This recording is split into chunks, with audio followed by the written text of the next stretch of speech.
Hello, my name is Samantha and I'm an air fry addict, and today I'm going to be showing you how to cook potato skins in the air fryer. We are using TGI Friday's version, but any will do, and they're fantastic for cooking from frozen.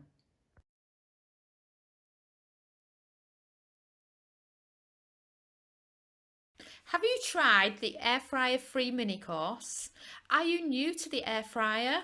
Let me introduce you to our 5-day free quick start mini course. It answers a lot of beginner air fryer questions, gives you simple air fryer recipes to follow, and helps you get confident with your air fryer. You can get it for free at recipethis.com/ebooks or search recipethis.com for air fryer mini course. You know, the first time I ever had American potato skins was at Disney World, and I've wanted to try some ever since. So when TGI Fridays started storing them in our local supermarket, I couldn't resist trying them in the air fryer to see what they'd be like. So what I've done here is I've got 2 packs of them. They're very small packs with just 6 in each. So what I'm actually going to do is I'm going to cook both lots at once because it just fit in my Philips Air Fryer XL. So, open your air fryer.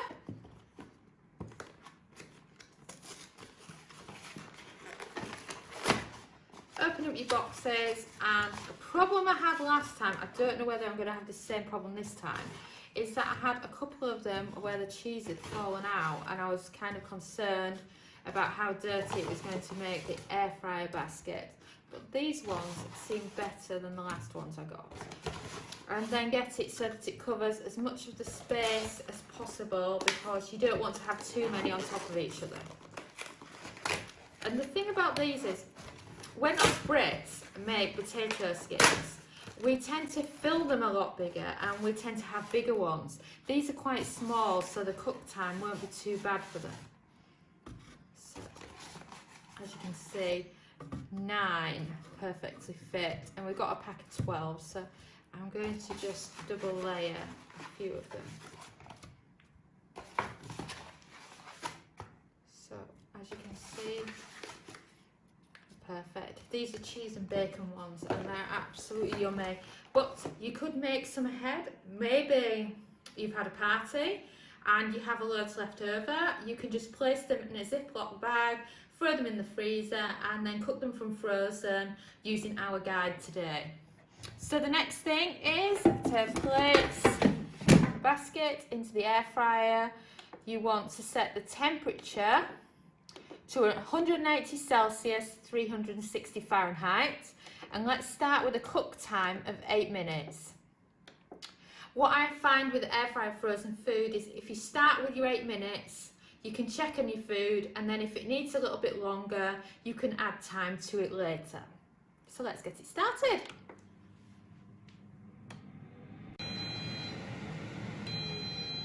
So we've beeped, so let's check on them, shall we? Oh wow, that cheese is melted perfectly on top. Aren't they fantastic? What I recommend you do, you put a knife through it, hold it down, and then feel your knife. If that knife's hot, then they're done. The knife is not hot, they're not quite done. So I'm just going to give them 2 or 3 more minutes and just see how they're doing then. Bear in mind we've done 2 layers of them, so let's just check one of the bottom ones. The bottom ones is a little bit more warmer, so I think 4 more minutes and we should be done. So let's set the cook time to 4 minutes. It's still on 180, which is perfect. So let's finish them off. And we've beeped. Oh wow, they smell absolutely fantastic. And I don't know whether you can see, but we've got some brilliant colour to the cheese as well. Very much like if you cook them under the grill.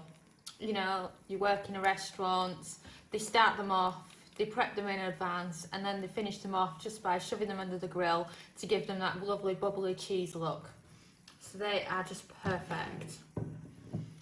So then you want to find an appropriate plate to start dishing them up onto. These are a bit hot.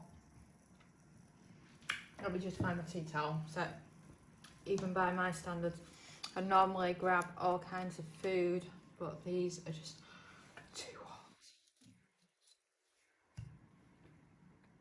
One's not so bad there. Oh, I'm sorry. I have to lick the cheese off. It's just too good. Now, let's talk air fry problems. As you can see, we're generating quite a bit of cheese that's disappearing into the gaps. You know, it's a good idea. I forgot to do it today. Is to put a layer down of silver foil and then add your potatoes, and then you will not have this problem with all the cheese going everywhere. I've got another video on YouTube for air fryer frozen corn on the cob. I recommend you check out that video, and then you can see the method of using the silver foil and keeping all the food together in one place. And there you have it. Absolutely perfect. Potato skins cooked and frozen in the air fryer. Today's recipe is all part of one of our themes that we're running at the moment. It's called 12 Idiot-Proof Air Fryer Recipes. Not my choice of title, but one of my readers asked me for air fryer recipes that were idiot-proof, that was so simple that a child could do them, and that's what today's recipes are about.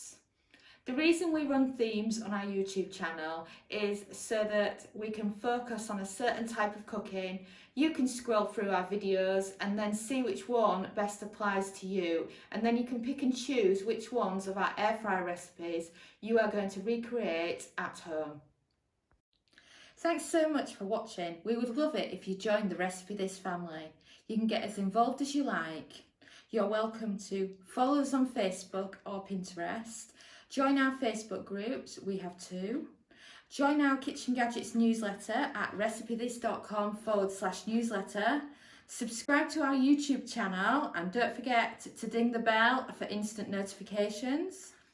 Or check out our podcast. It's called Magic with Gadgets and is a great way to listen along as we talk about the magic of cooking with kitchen gadgets. Even better, if you head over to recipethis.com, you'll find more than 1,000 kitchen gadget recipes. Think air fryer, instant pot, soup maker, slow cooker, bread maker and more.